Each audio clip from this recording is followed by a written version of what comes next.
Olá pessoal, como é que vocês estão? Espero que vocês estejam bem. Para quem não me conhece, eu sou o professor Arthur Arana e esse semestre a gente vai trabalhar com a disciplina de estrutura de dados. A minha intenção com essa videoaula de hoje é começar falando para vocês um pouco sobre o que são essas estruturas de dados, para que a gente possa passar para o assunto dessa semana. Como vocês podem ter visto lá no Moodle, eu já dividi os assuntos da disciplina entre as semanas que a gente vai ter disponíveis e já coloquei explicações de como é que vai funcionar a mecânica da disciplina. Então vocês podem olhar lá na página do Moodle, na página de apresentação, tem uma página de perguntas frequentes, tem páginas explicando as ferramentas que a gente vai utilizar. Então eu peço que vocês deem uma olhada nesse conteúdo lá no Moodle, mas qualquer dúvida que vocês tiverem, vocês têm mais de um canal para poder fazer perguntas. Inclusive vocês podem aguardar o nosso encontro virtual, que vai ser nessa sexta-feira, às 1h30, para que a gente possa tirar as dúvidas. Nesse primeiro encontro virtual, provavelmente a gente vai falar sobre alguma dúvida que tenha restado sobre como a gente vai levar a disciplina esse semestre. E além disso, o intuito desse encontro virtual é que a gente possa enriquecer o conteúdo que a gente falou sobre essa semana, sobre cada semana, né? E resolver algum exercício, mostrar algum outro exemplo e tirar as dúvidas de vocês com relação ao assunto, ok?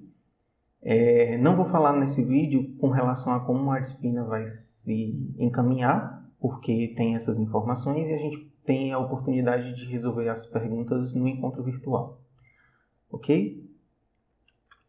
Então, a gente vai passar esse semestre falando sobre estrutura de dados, ok? E dentro dessa disciplina, a gente vai, em especial, olhar algumas estruturas de dados que são mais fundamentais com relação às estruturas de dados que a gente pode utilizar, né, para qualquer que seja o propósito que você precisar.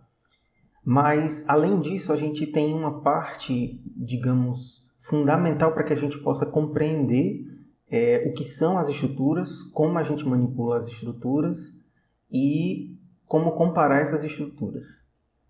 Então, dentro dessa disciplina, apesar do nome dela ser estrutura de dados, a gente não lida só com isso.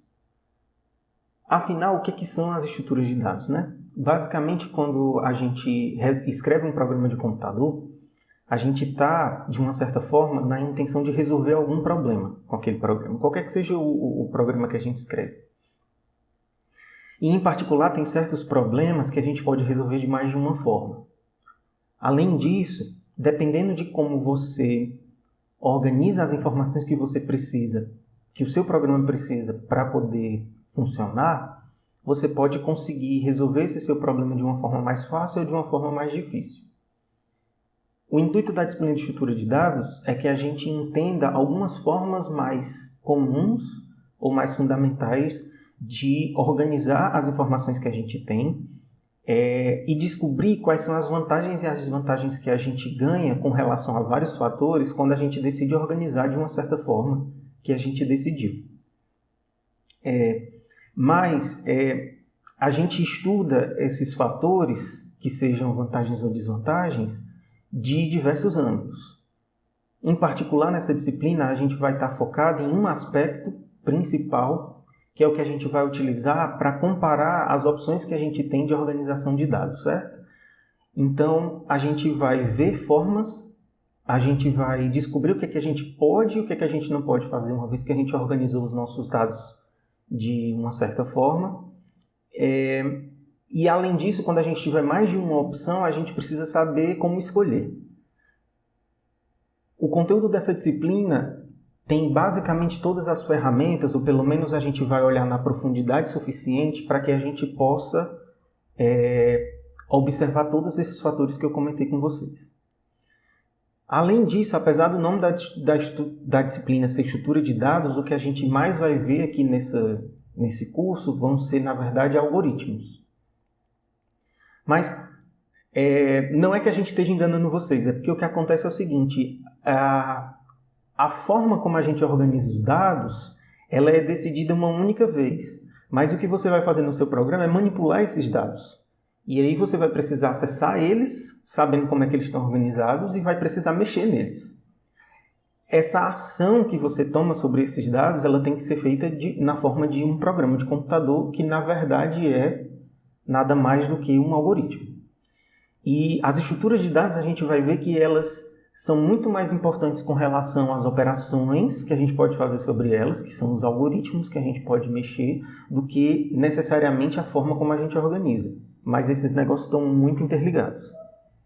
Então, a linguagem que a gente vai utilizar no sentido de comunicação para poder conversar sobre estrutura de dados, além da parte de conceitual de como é que elas vão ser, vai ser utilizando a linguagem de algoritmos. E a gente vai ver que quando a gente quer comparar a estrutura de dados, a gente vai, na verdade, comparar as operações que essas estruturas de dados podem realizar. E uma vez que eu tenho duas estruturas que podem realizar as mesmas operações, eu vou comparar as operações entre si. Ok? Então, o começo dessa disciplina está focando basicamente nas ferramentas que a gente vai utilizar para poder realizar esse comparativo entre estruturas de dados, que é a parte de complexidade. O assunto na ementa chama Introdução ou Noções de Análise de Complexidade, de algoritmos. O que a gente vai fazer aqui? A gente vai tentar descobrir as ferramentas, a gente vai estudar as ferramentas que a gente vai utilizar para poder, olhando para duas formas de resolver um problema, tentar descobrir se a gente consegue determinar quem é melhor do que quem. E melhor em que sentido, né? Então a gente vai começar discutindo isso na disciplina. Junto com esse assunto de complexidade e análise de complexidade de algoritmos, eu estou mesclando o conteúdo de ordenação básica, que também não é estrutura de dados, mas de uma certa forma é. Porque a gente vai ver que tem algumas estruturas que, se a gente consegue dar uma noção de ordem para os elementos que a gente vai guardar lá, os dados que a gente vai guardar, a gente consegue algumas vantagens com relação às outras operações. Então, a gente começa a disciplina falando também sobre algoritmos de ordenação. Em particular, a gente vai focar em ordenação em vetores, que vocês já devem ter tido contato na disciplina de Fundamentos de Programação. Então, a gente vai pensar sobre a forma mais simples que a gente conhece de organizar dados, que são vetores. A gente vai fingir que a gente está manipulando números para facilitar o nosso raciocínio, mas a gente vai dar uma olhada em como resolver essa questão de ordenar os elementos de um vetor. Então, os dois assuntos vão andar juntos porque eu vou utilizar os algoritmos de ordenação que a gente vai estudar como exemplos para a gente poder fazer análise de algoritmos. E aí a gente vai ver, dentro desse primeiro tópico, né, de complexidade de ordenação, no total 3 algoritmos que a gente vai chamar de ordenação básica. E aí, ao final da aula de hoje, eu vou dar uma noção do que a gente vai ver semana que vem, que vai explicar por que a gente chama esse negócio de ordenação básica.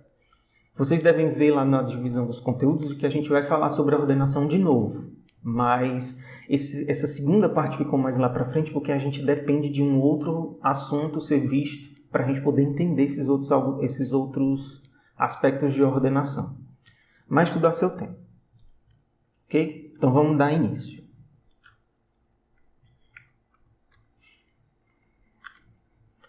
Então a gente vai começar, como eu falei, partindo para a questão de análise de algoritmos. Quando a gente fala análise de algoritmo, a gente está querendo pegar um algoritmo e está querendo descobrir alguma coisa com relação a ele. A gente vai estudar alguma coisa que esse algoritmo faz, algum comportamento. E aí, para começar, eu vou trazer para vocês aquela fatídica definição que provavelmente vocês vão ver mais de uma vez. Não sei nem se o professor de FUP já falou para vocês, mas quando a gente fala de algoritmos, é sempre bom a gente relembrar.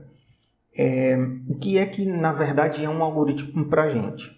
Para ficar mais fácil de a gente compreender o que a gente vai analisar, o que não faz parte do escopo.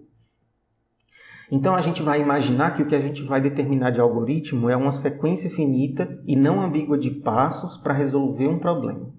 Sequência finita no sentido de que eu não posso passar o resto da minha vida te dando instruções do que fazer. Ou, para você começar a trabalhar, eu nunca vou terminar de te dizer o que você precisa para fazer esse trabalho.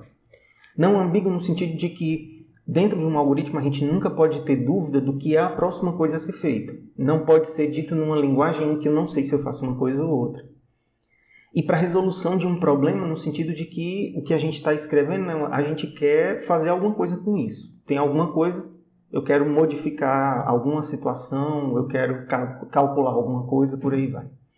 Na computação, a gente geralmente interpreta um algoritmo como sendo uma coisa que recebe um conjunto de dados de entrada e devolve um conjunto de dados de saída, e o que transforma essa entrada nessa saída é esse algoritmo. E as instruções que tem lá dentro, né, os passos que a gente faz, são instruções computacionais. Então, é esse tipo de coisa que a gente vai analisar aqui. Quando a gente definir como organiza os dados e quando a gente definir como é que eu vou fazer para manipular esses dados, eu tenho que te dizer como manipular esses dados. E a gente vai fazer isso através de um algoritmo. Ok? Aqui a gente vai estar muito mais focado nas ideias de como resolver os problemas. A gente tem uma forma de organizar dados, eu quero colocar um novo dado ali dentro. Como é que eu resolvo essa questão de colocar um novo dado ali dentro sem prejudicar nenhuma das coisas que eu espero que continuem verdadeiras? Então a gente tem esse problema. A gente vai resolver isso através dos algoritmos e como que a gente vai estar mais focado nas ideias de como resolver o problema, a gente não vai, na parte de estudar essas soluções, focar em uma linguagem de programação específica. Mas como necessariamente a gente vai precisar pôr essas coisas em práticas, a gente não vai fugir de uma linguagem de programação. O que eu quero dizer com isso? Então, a gente vai definir aqui qual é uma linguagem que a gente vai utilizar para poder escrever algoritmos, que vai ser a linguagem que a gente vai utilizar para raciocinar sobre como resolver esses problemas. E a intenção é que a gente não fique preso as dificuldades que as linguagens de programação, pelas limitações que elas têm, de vários e vários sentidos, as dificuldades que elas impõem para a gente. Então, a gente vai inventar uma linguagem de pseudocódigo, que eu vou descrever para vocês, que vai ser a linguagem que a gente vai utilizar para escrever nossos algoritmos. E aí eu vou chamar a atenção para algumas coisas aqui. Nem tudo no meu exemplo vai estar bem ilustrado, mas ao longo da disciplina eu vou chamando a atenção para vocês para as coisas novas que a gente pode se deparar nessa linguagem. Como eu disse, a intenção é que ela seja simples. Tem que ser uma forma de comunicação que represente um algoritmo, então não pode ter ambiguidades, né? E que ao mesmo tempo a gente consiga escrever e depois traduzir para um programa de computador. Então vamos imaginar esse primeiro problema que a gente vai resolver utilizando um algoritmo que pede que, dado um vetor de elementos que a gente vai chamar de V, a gente determine o valor do índice nesse vetor onde a gente encontra o seu menor elemento. Então basicamente a gente tem como entrada, como informação que a gente recebe, um vetor, como objetivo a gente encontrar onde é que está o menor elemento desse cara, e o que a gente precisa fazer é escrever um algoritmo para isso. Então, a cara da linguagem que a gente vai utilizar é a seguinte: a gente vai ter um cabeçalho aqui em cima, onde a gente tem algumas informações que são importantes para que a gente possa reconhecer o que a gente está fazendo com o algoritmo. A primeira das coisas é o nome do algoritmo e, digamos assim, a assinatura de como a gente vai poder fazer uso desse cara. Eu estou chamando esse cara de menor e, entre parênteses, eu tenho a lista de coisas que vão ser dadas de entrada para ele. Depois disso, eu tenho, ainda no cabeçalho, uma informação descrevendo o que são todas as coisas que estão aqui como parâmetros para esse cara, né? Eu estou dizendo que esse V é um vetor. Depois disso, a gente tem essa questão de requisitos e aqui embaixo tem objetivos, que nem sempre eu vou colocar, que basicamente descrevem as coisas que a gente precisa que as entradas respeitem e as coisas que a gente garante que as saídas vão respeitar. Então, nos requisitos, a gente vai descrever o que eu preciso que essa minha entrada tenha para que esse negócio aqui funcione. Basicamente, eu estou garantindo que toda vida que você passar para mim alguém que respeita esses meus requisitos, necessariamente o que eu vou estar te dando como resposta, vai respeitar a saída e os objetivos, né? Então, o que eu quero aqui eu quero descobrir o menor elemento. Então, eu tenho que, pelo menos, saber comparar os elementos para saber quem é menor do que os outros, né? Então, eu estou pedindo para que os elementos de V sejam comparáveis com a relação de menor. Eu tenho que ser capaz de pegar dois elementos de V, utilizar a relação de menor para descobrir alguma coisa com relação a eles para poder fazer uso dessa informação. E aí, na saída, eu digo o que é o retorno do meu algoritmo. Os objetivos geralmente quando a gente tem mais de um algoritmo que faz mais ou menos a mesma coisa, a gente descreve aqui qual é a diferença entre eles. Aqui eu estou dizendo que o objetivo desse meu algoritmo é retornar que o índice retornado indica o menor elemento dentro desse meu vetor. E aí eu já tenho alguma coisa que eu posso dizer para vocês com relação a o que a gente vai utilizar aqui que a gente não pode fazer em todas as linguagens de programação. Essa é uma linguagem bem livre. Então, contanto que a gente saiba dizer o que a gente está falando, a gente aceita quase qualquer coisa. Então, eu vou me dar a liberdade de usar dentro dessa minha linguagem de pseudocódigo notações matemáticas, algumas notações diferentes, algumas formas diferentes de construir blocos de instruções e por aí vai, alguns elementos especiais, sempre com base na matemática, para que a gente possa interpretar o que a gente quer fazer. Mas é sempre necessário que tudo que a gente está escrevendo aqui seja capaz de ser representado numa linguagem de programação. A primeira das coisas é isso que está destacado aqui. O que eu quero chamar a atenção para vocês é que toda vez que a gente utilizar essa sintaxezinha aqui, com algum valor, 2 pontos, outro valor, o que eu estou querendo dizer é que isso aqui é uma sequência ou talvez um intervalo de valores. Sempre eu vou representar esses valores como sendo números inteiros, certo? E basicamente o que eu estou dizendo é como se eu fosse passar por todos os valores entre esses dois. Só que o que é importante é que é como se isso aqui fosse um intervalo semi-aberto, certo? Eu quero que os valores sobre os quais eu vou falar sempre sejam maiores ou iguais do que esse que está à esquerda e estritamente menores do que o que está à direita. Beleza? É preciso que vocês sempre lembrem disso. Eu vou reaproveitar essa sintaxe quando a gente estiver em algumas outras construções aqui de dentro da nossa linguagem de pseudocódigo. Ok? Vocês vão perceber que as instruções que a gente usa, elas são basicamente dizer em português várias das coisas que vocês já viram em fundamentos de programação. Só que com a nossa evolução de como é que a gente consegue representar essas coisas, como é que eu interpreto, como é que eu passo pelos elementos de alguma estrutura de dados, a gente pode dizer de um jeito diferente, mas sempre embasado no que a gente já sabe como fazer. Ok?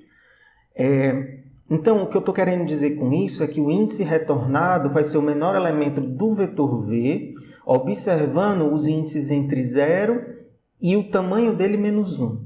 E aí, essa notaçãozinha que tem aqui, uma letra entre barras verticais, é uma notação copiada da matemática. E lá na matemática, quando esse V é um conjunto, isso aqui representa o número de elementos desse conjunto. Aqui eu vou aproveitar uma interpretação. Toda vida que eu colocar V como sendo um vetor entre essas barrinhas, eu estou falando do número de elementos que esse meu vetor tem. Se a gente começa a indexar esse vetor por 0, o último índice dele é o número de elementos menos 1, né? Então, é mais ou menos essa união desses dois raciocínios aqui, o que a gente está querendo dizer. Eu estou olhando os índices do 0 até o índice dado pelo número de elementos menos 1, olhando essa sintaxe, e olhando isso daqui como sendo o número de elementos. Então, eu vou olhar o vetor inteiro e eu quero saber onde é que está o índice do menor elemento ali dentro. Beleza? E depois do cabeçalho, a gente entra então com as instruções que a gente vai executar. Esse símbolozinho, essa setinha aqui à esquerda, a gente vai reservar para representar a noção de atribuição. Então, toda vez eu vou pegar alguma variável, no sentido computacional da coisa, certo? E vou substituir o valor que tem dentro dela por algum outro valor. o que eu estou fazendo aqui dentro é colocando o valor 0 dentro de uma variável que eu estou chamando de menor. E aí eu já posso chamar a atenção para vocês de que aqui a gente não vai ter declaração de variável. Basicamente, uma variável vai começar a existir a partir do momento em que ela recebeu o primeiro valor dela. Ok? Então, menor agora passou a existir e o valor dela é 0. Ao mesmo tempo, a gente também não tem a noção de tipo de dados. A gente tem uma noção mais ou menos de uma natureza, do para que a gente quer utilizar esses dados. Mas, assim como eu não vou declarar as variáveis, eu também não vou associar tipos a elas. Mas, o que eu quero sempre manter é que os valores, uma vez que eu atribuir um tipo de valor para uma variável, eu vou manter a natureza dela do mesmo jeito. Eu quero utilizar essa minha variável menor aqui para representar um índice. Então, eu sempre vou atribuir valores dentro dessa variável menor que representem índices. É isso que eu vou sempre tentar manter, certo? Se essa variável v, por exemplo, ela poderia representar outra coisa. E toda vida que eu atribuísse a ela, eu queria manter sempre dentro do mesmo domínio. Ok? E aí, a gente tem uma primeira instrução de controle que a gente tem dentro da nossa linguagem, que é essa instrução para.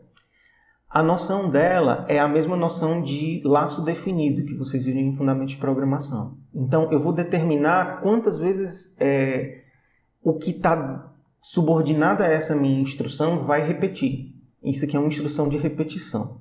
A forma como eu vou saber quantas vezes ela vai repetir é observando a condição que está aqui dentro. Ok? E o que é que vai ser repetido vai estar sempre subordinado a ele através de indentações. E eu geralmente coloco essa barrinhazinha vertical aqui só para delimitar sobre o que esse cara vai repetir.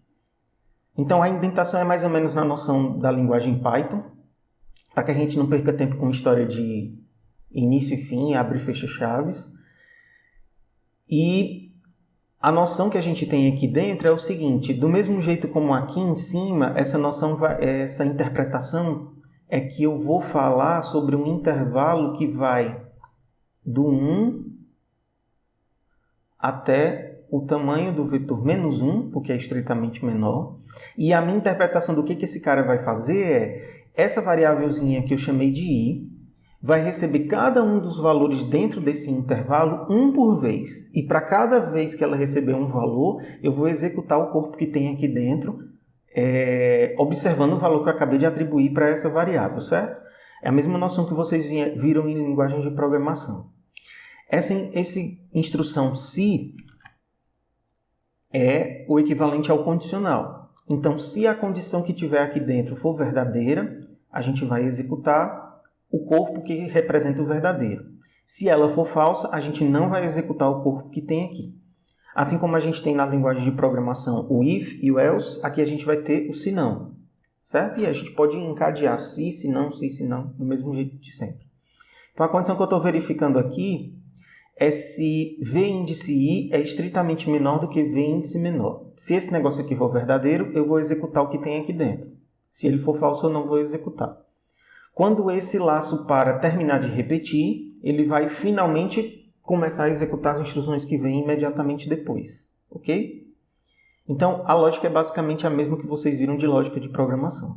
Agora vamos focar exatamente no que esse negócio está fazendo. E toda vez que a gente encontrar alguma coisa nova, eu vou chamar atenção para vocês também. Só relembrando, a gente não vai utilizar o símbolo que as linguagens de programação geralmente reservam para atribuição, que é o símbolo de igual, no mesmo contexto. O igual aqui vai ser representado para testar a igualdade e o que vai fazer atribuição é essa setinha, sempre na direção de para onde o valor vai. Ok? Então, vou apagar aqui. Nosso objetivo é calcular onde é que está o menor elemento do nosso vetor. Para a gente poder fazer isso, a ideia que a gente teve aqui é o seguinte: eu vou utilizar uma variável que vai sempre representar o índice onde eu encontrei o menor dos elementos que eu vi até agora. E eu vou passar por cada um dos elementos do meu vetor e descobrir se o novo elemento que eu estou vendo é menor do que todos os que eu já vi antes.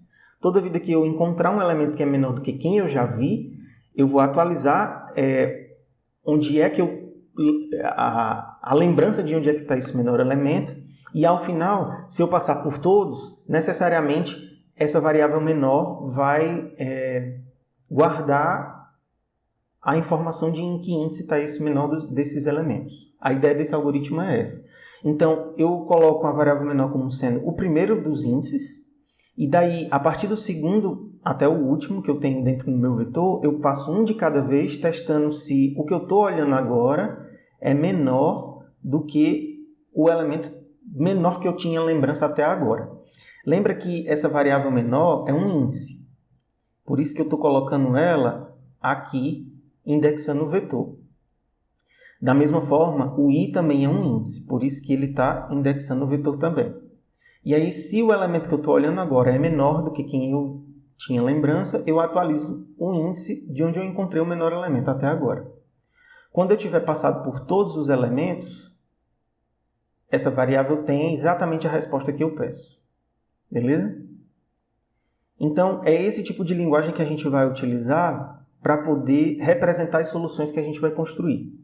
Só para recapitular, a gente está utilizando uma linguagem assim, porque aqui a gente tem mais liberdade do que fazer, mas ao mesmo tempo a gente tem a responsabilidade de fazer somente coisas que a gente consegue representar numa linguagem de programação. Ok?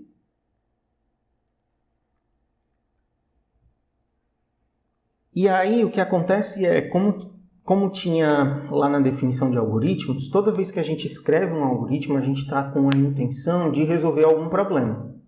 Mas se a gente olha da ótica de um problema computacional, às vezes a gente tem mais de uma forma de fazer, de resolver esse problema. E dependendo de como a gente faz, a gente pode ter um jeito melhor do que o outro.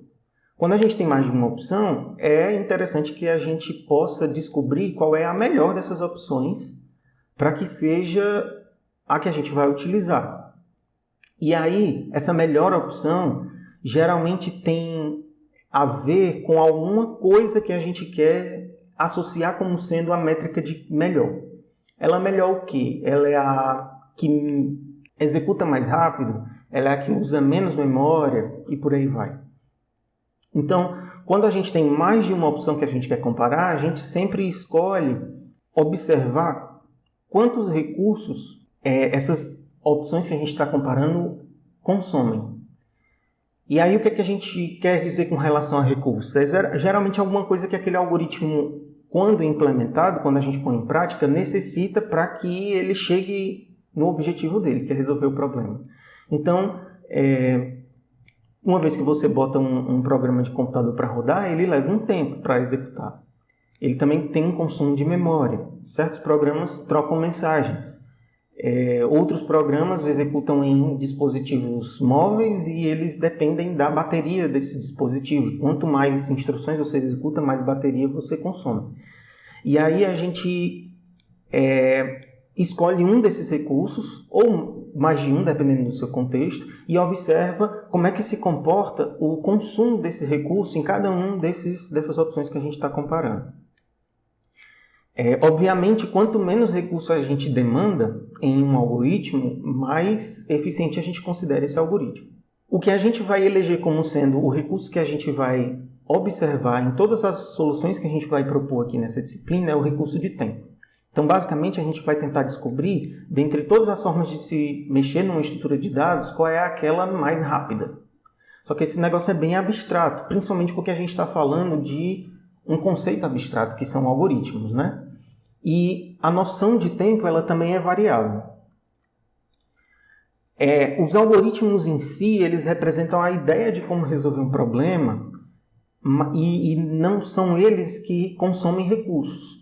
A gente fez a esquematização de como a gente vai resolver o problema. Quando a gente puser em prática, aí sim, a prática que a gente executa é que consome tempo.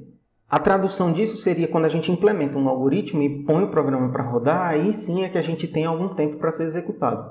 Só que essa noção de tempo ela é muito variável, porque se você implementa um programa de computador e executa exatamente o mesmo programa de computador em computadores diferentes, com processadores diferentes, você espera que um deles execute mais rápido do que o outro. É muito diferente você executar um programa de computador num processadorzinho simples e barato e você executar num supercomputador.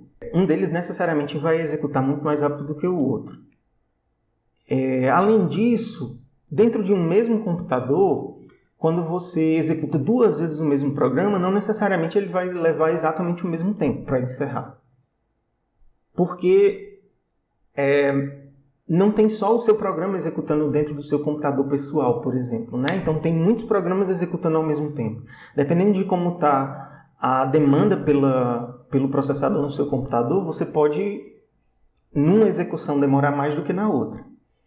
E mesmo assim, ainda tem a variação de você implementar o mesmo algoritmo em linguagens diferentes que fazem gestão dos recursos que você vai precisar de forma diferente. Então, uma mesma forma de resolver um problema, você está exatamente executando as mesmas coisas, conceitualmente, mas você tem muita variação em como você interpreta como é que esse tempo pode ser medido. Ao mesmo tempo, se você observa todas essas coisas diferentes, se você coloca todas elas dentro de uma perspectiva única, você muda o mínimo possível o que pode influenciar a sua execução e executa esse seu programa para entradas diferentes, a variação que você vai ver dentro de um mesmo ambiente controlado, ela é, olhando para vários ambientes controlados diferentes, mais ou menos bem comportada. O que eu quero dizer se você executou no mesmo computador, numa mesma carga de trabalho, o mesmo programa com algumas entradas diferentes e fez isso do mesmo jeito em outro computador, se você mede quanto tempo levou para cada uma das entradas e olha essas diferenças são bem comportadas. Elas não necessariamente são iguais, né? Mas são bem comportadas no sentido de que o que vai mudar de uma entrada de um jeito para outra entrada muda do mesmo jeito nas outras. Se em um computador levou mais tempo essa entrada do que essa, no outro computador espero que leve mais tempo do mesmo jeito. É mais ou menos isso que eu quero dizer. O que eu quero dizer é o seguinte: se a gente conseguir encontrar uma métrica de tempo para calcular dentro da noção abstrata quanto tempo esse negócio levaria, e aí esse tempo é abstrato também, a gente tem uma noção de como vai se corresponder essa implementação. Só que essa métrica não pode ser o tempo que a gente marca no relógio, assim como no mundo real. Para que a gente possa, então, fazer essa medida de tempo, a gente vai inventar uma nossa própria métrica. E a unidade de medida que a gente vai utilizar, a gente vai chamar de passos. Ok? E aí a gente vai definir dentro daquela nossa linguagem o que é que a gente considera passos.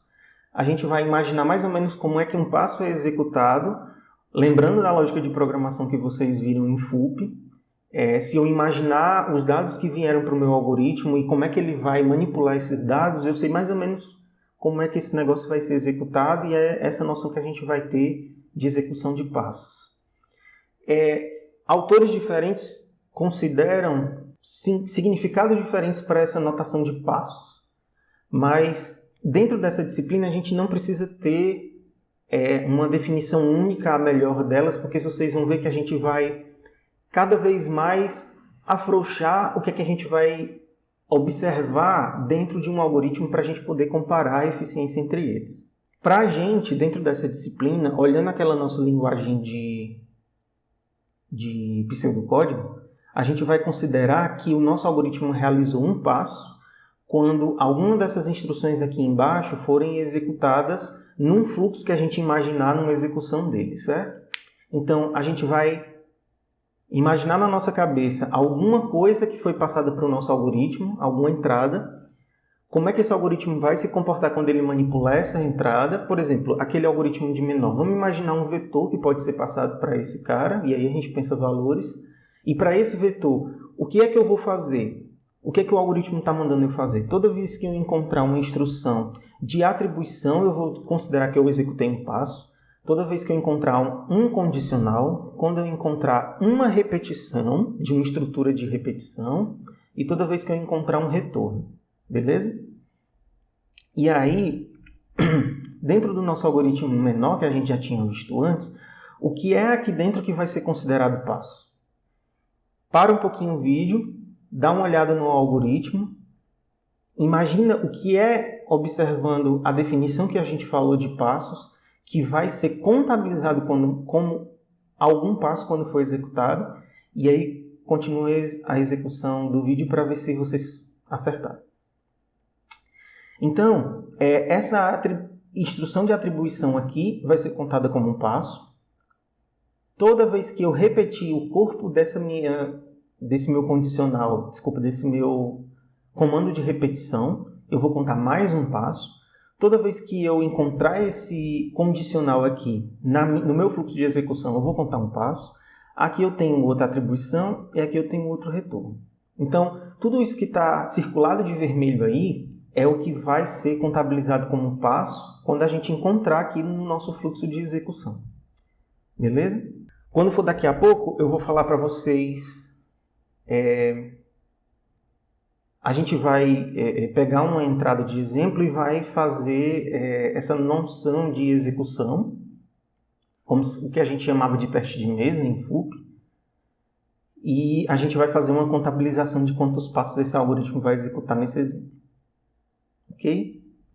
Antes disso, eu queria dar um nome que a gente vai utilizar muitas vezes nessa disciplina e nas próximas disciplinas que falam com relação a algoritmos, para que fique bem claro o que a gente está querendo dizer, que na verdade são dois nomes e eles são sinônimos nesse contexto, certo? Então, a gente vai chamar de entrada, ou também instância, e aí vai ser o mesmo significado, um conjunto de dados que vai ser válido dentro de um contexto, que são passados como entrada para um algoritmo. Então, por exemplo, se aquele algoritmo menor diz que ele recebe um vetor, e eu imaginar algum vetor que é válido nesse contexto, né? Olhando lá os requisitos, aquilo ali são os dados, que aí são mais concretos, que eu vou considerar como sendo uma instância ou uma entrada válida para esse algoritmo, ok? E aí, uma vez que a gente tem esse nome, o que eu preciso que vocês observem é que para entradas diferentes que a gente passar para um algoritmo, a gente pode requerer um tempo diferente de execução. Por exemplo, deem uma olhada nesse algoritmo aqui.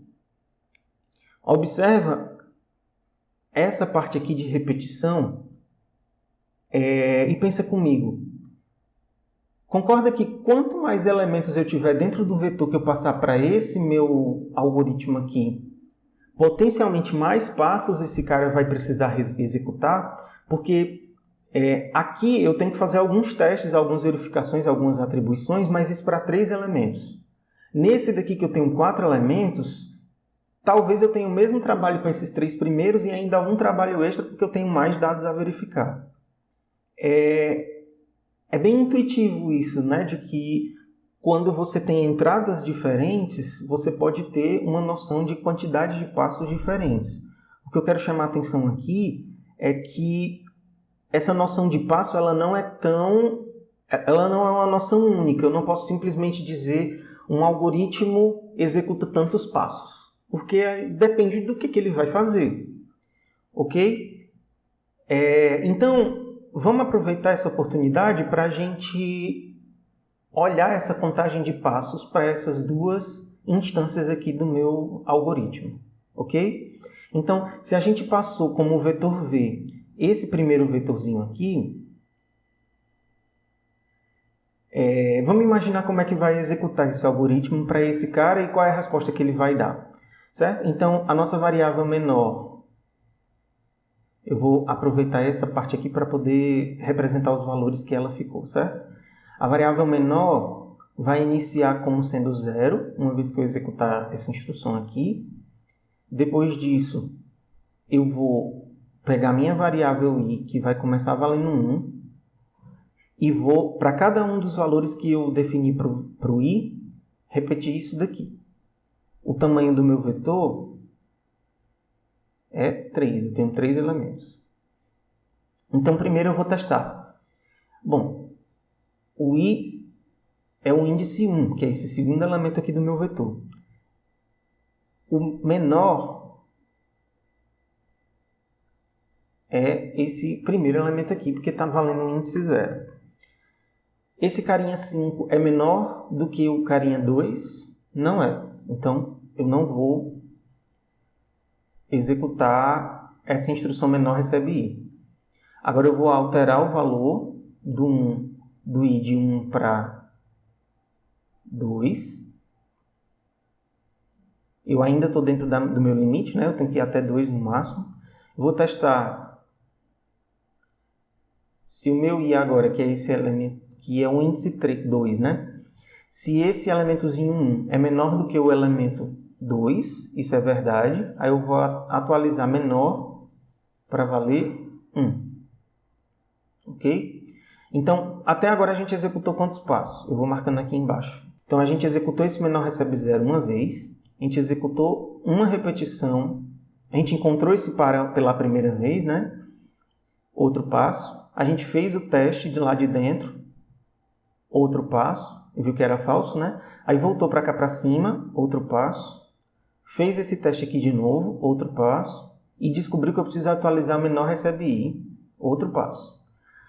Finalmente eu venho para cá para cima e vejo que eu já estou fora do meu intervalo, né, de repetições, eu não vou repetir de novo. E encontro a instrução retorne, mais um passo. E aí no final eu retorno o valor 1, e aí é o índice exatamente onde a gente encontra o nosso menor elemento. E aí nessa primeira execução, para essa instrução aqui, a gente executou 7 passos. Ok? Vamos dar uma olhada agora, e eu vou mudar de cor. Quando o V for esse outro vetorzinho ali, e aí eu vou colocar os mesmos valores aqui, para a gente observar como é que eles mudam com o algoritmo. Então, menor começa como 0, o i vai começar como 1, de novo, e o tamanho do vetor agora não é 3, é 4. Ok? Então, a gente faz menor recebe 0, eu vou executar a primeira vez, o i está dentro da faixa válida. Se esse víndice i, que é esse carinha aqui, for menor do que o índice menor, que é esse aqui, isso é verdadeiro, né?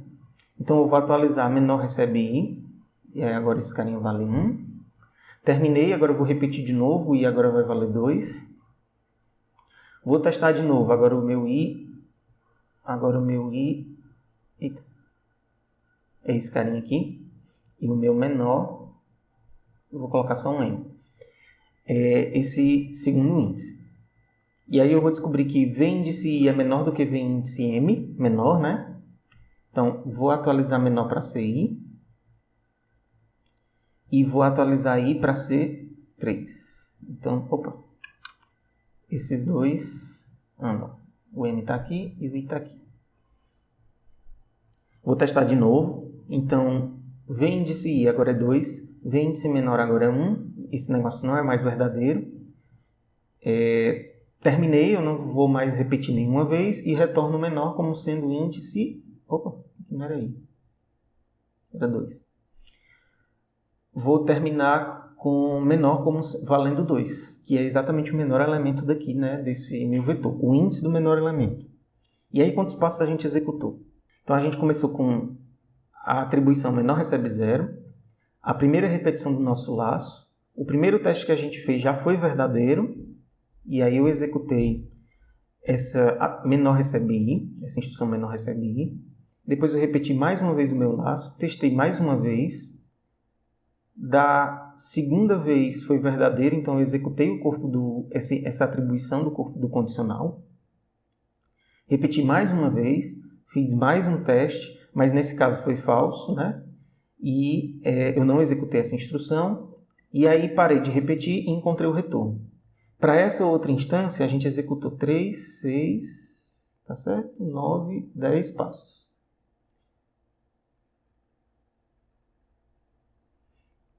Então, observe que corresponde à nossa noção de que quanto mais dados a gente precisa manipular, a gente espera mais tempo para ser executado. E aí a nossa forma de contabilizar tempo é quantos passos a gente executa, certo? Essa noção tem que ser abstrata, porque a gente não vai executar o algoritmo em um computador. A gente vai executar na nossa cabeça. Então, é mais ou menos essa a noção. Eu preciso que vocês compreendam isso, porque a gente vai precisar ter uma noção, a gente vai precisar manipular essa ideia que a gente tem de quantidade de dados que um algoritmo precisa manipular para a gente construir a forma como a gente contabiliza tempo, ok?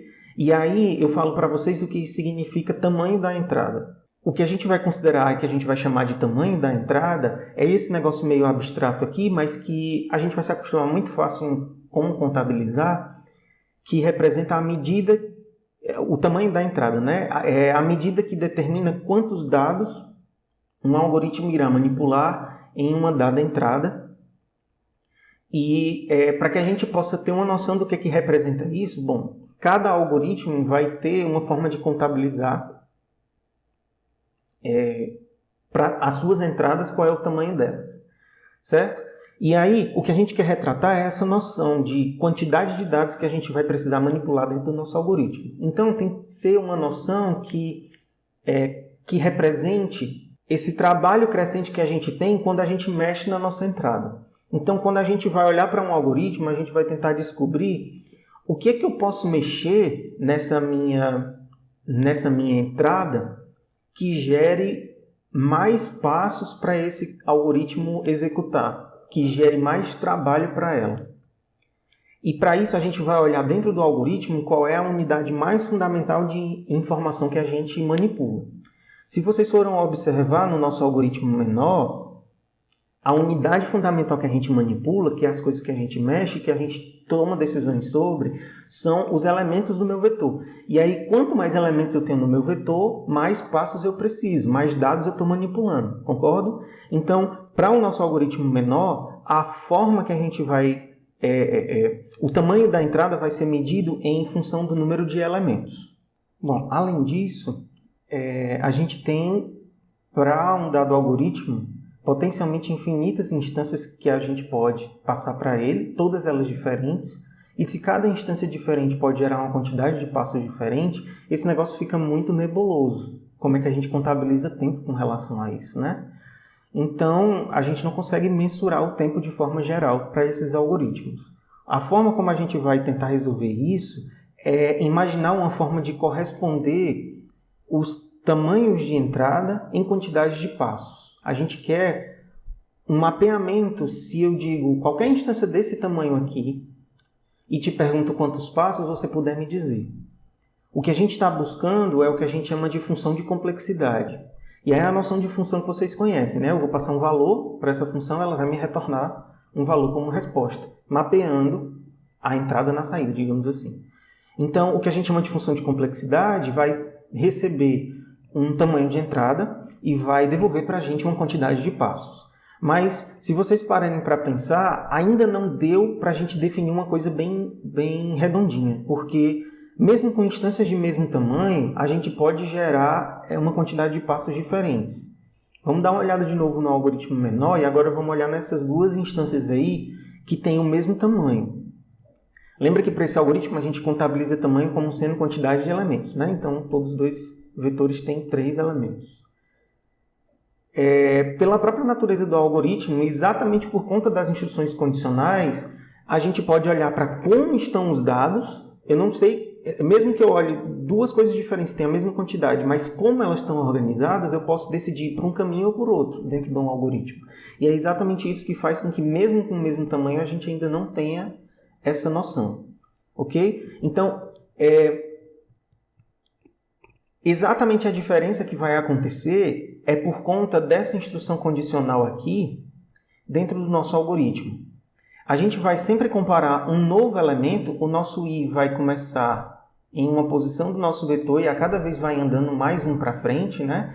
E o nosso índice menor sempre ficou lá para trás, porque são os elementos que a gente já viu. E aí a cada novo elemento eu vou olhar se eu vou ou não alterar esse índice menor. Toda vida que eu decidir alterar, eu vou fazer uma atribuição e vou contar um passo a mais. Então, dependendo de como é que estão os novos valores que eu vou olhar, eu posso acabar não executando o passo de alteração. Ok? Então, deem uma olhada nessas instâncias e tentem descobrir quantos passos esse nosso algoritmo vai executar para cada uma delas duas. Para um pouquinho o vídeo, faz essa contabilização do jeito que a gente fez antes, e aí dá uma olhada depois quantos elas deram. E aí vocês devem ter percebido que realmente aconteceu uma quantidade diferente de passos. E como é que a gente resolve essa questão? Porque quando a gente tem uma função, se vocês lembrarem, a função ela recebe um valor e ela mapeia esse cara para um único elemento. Quando a gente tem um valor e mapeia para dois diferentes, isso não é uma função.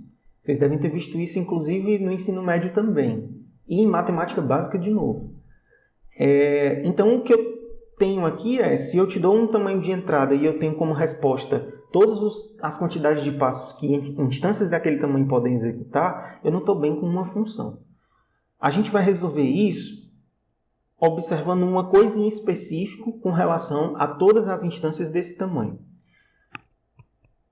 A gente vai agora, então, não se preocupar com todas as instâncias necessariamente, e eu quero saber a quantidade de passos para cada uma delas. Eu quero observar o máximo de passos que aquele algoritmo pode executar para instâncias daquele tamanho. Então, quando eu passar para essa minha função valor 3, eu quero olhar todos os possíveis vetores com 3 elementos para aquele algoritmo menor, e eu quero descobrir qual é o máximo de passos que dá para esse cara executar olhando só vetores de 3 elementos. E aí o resultado que essa função vai dar para mim é essa quantidade. E esse negócio é único e bem definido, porque eu tenho um máximo, né? E eu tenho um único máximo. E aí, finalmente, a gente tem, com essa noção de máximo de passos, bem definido o que a gente vai construir uma função. E aí, essa função, onde a gente observa o máximo de passos, a gente chama de função de complexidade de pior caso. Ou apenas função de pior caso.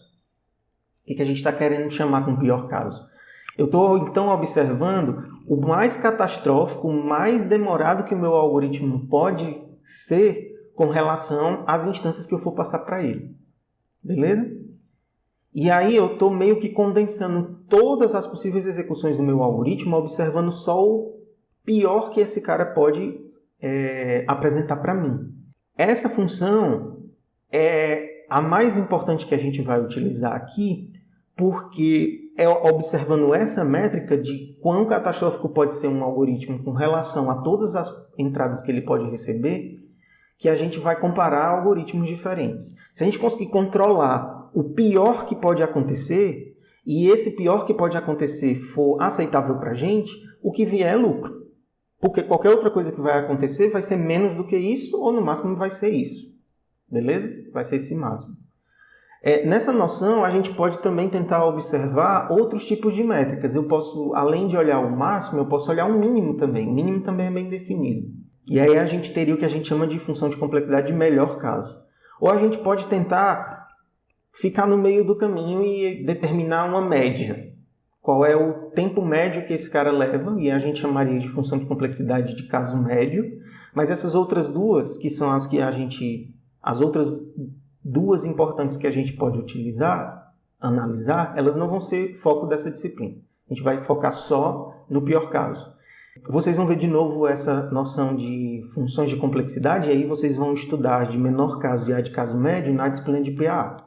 Como é que a gente faz esse negócio de calcular o pior caso de um algoritmo? Então a gente vai observar como é que essa função se constrói, imaginando uma execução de um algoritmo. A gente vai definir um tamanho, né, um tamanho genérico n, imaginando para o nosso menor um vetor com n elementos. Eu não sei quanto é n. Mas o que é o máximo de passos que esse cara pode executar? Basicamente a gente olhar dentro da execução quais são os caminhos que eu posso tomar que faz com que eu execute mais passos do que os outros. E aí eu vou contando quantos passos eu vou executando nesse meio do caminho. Como eu não sei quantos elementos eu vou analisar, essa minha contagem ela sempre vai depender do tamanho que eu decidir. Então, no final, a conta que a gente faz, ela vai ser uma função do tamanho da entrada, ok? E aí a gente representa essa função de complexidade de pior caso de um algoritmo f. Deixa eu apagar aqui. Se eu chamei meu algoritmo de f, geralmente eu vou chamar a função de pior caso dele de f pequeno p, de pior caso, recebendo um parâmetro que eu chamo de n, e esse parâmetro é o tamanho da entrada. A gente vai reservar a noção da variável n para a maioria das vezes representar o tamanho de alguma coisa, certo? E quase sempre vai ser o tamanho da entrada. Então, essa funçãozinha vai receber o tamanho de uma instância e vai determinar para mim qual é o máximo de passos em função daquele tamanho que aquele meu algoritmo F executa. Beleza? Então, para a gente poder ver na prática como é que a gente faz essa contabilização dessa função de pior caso, a gente vai utilizar como exemplos os algoritmos de ordenação que a gente vai construir nessa aula e na próxima aula, e a gente vai neles escrever as funções de complexidade de pior caso, e vocês vão ver como é que a gente faz essa contabilização. E aí, a gente vai ver 2 algoritmos de ordenação hoje e um outro algoritmo na próxima semana, e eu vou usar eles como exemplo para essa noção de análise, né?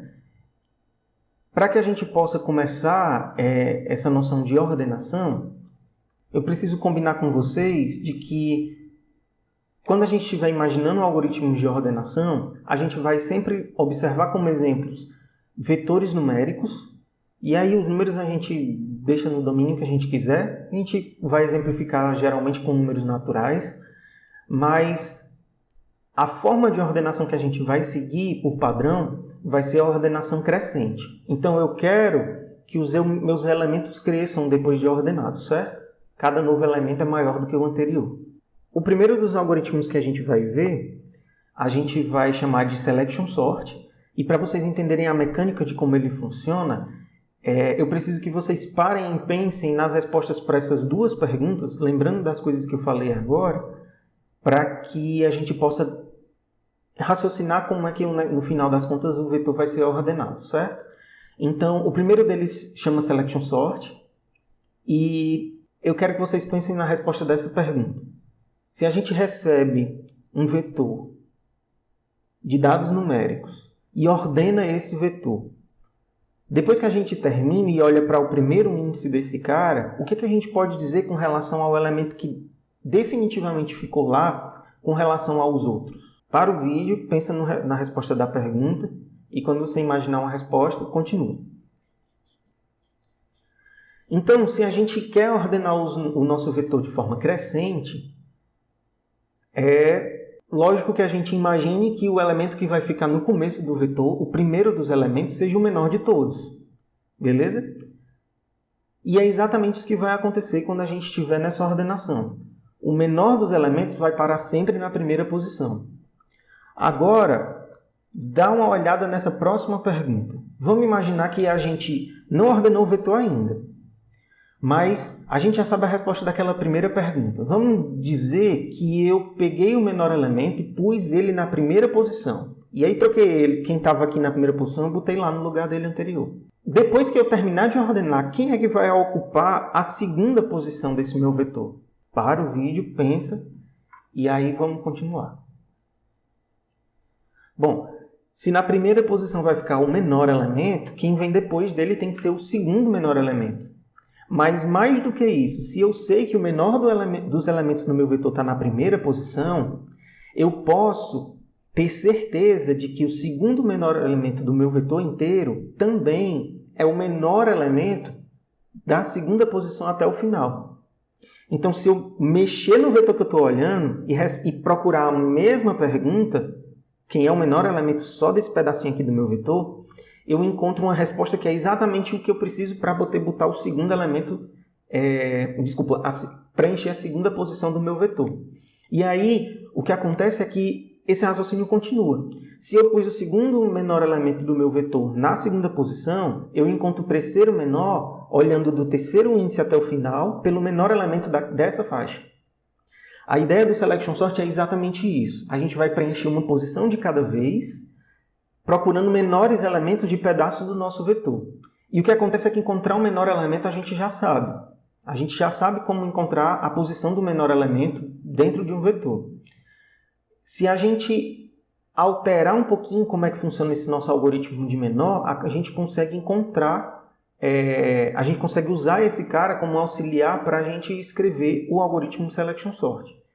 Então, Selection Sort funciona selecionando menores elementos de pedaços do nosso vetor e transportando eles para as posições definitivas. Então, vamos imaginar que a gente tem um vetor aqui.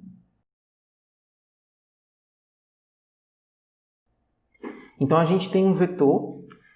O que a gente vai fazer é, a cada vez, preencher uma nova posição desse meu vetor, seguindo aquele raciocínio que a gente teve antes. Então, para preencher a primeira posição, eu posso procurar dentro do meu vetor inteiro quem é o menor elemento, utilizando aquela mecânica do algoritmo menor que a gente escreveu, e, por exemplo, descobrir que o menor elemento do vetor inteiro está aqui. Desculpa, vou colocar menor. Nesse índice, por exemplo. Então, eu sei que esse carinha aqui, depois de ordenado, ele tem que vir para essa primeira posição. O que a gente vai fazer como Selection Sort é trocar esses dois carinhas de posição, botando o menor elemento do vetor inteiro na primeira posição, e aí continuando o raciocínio.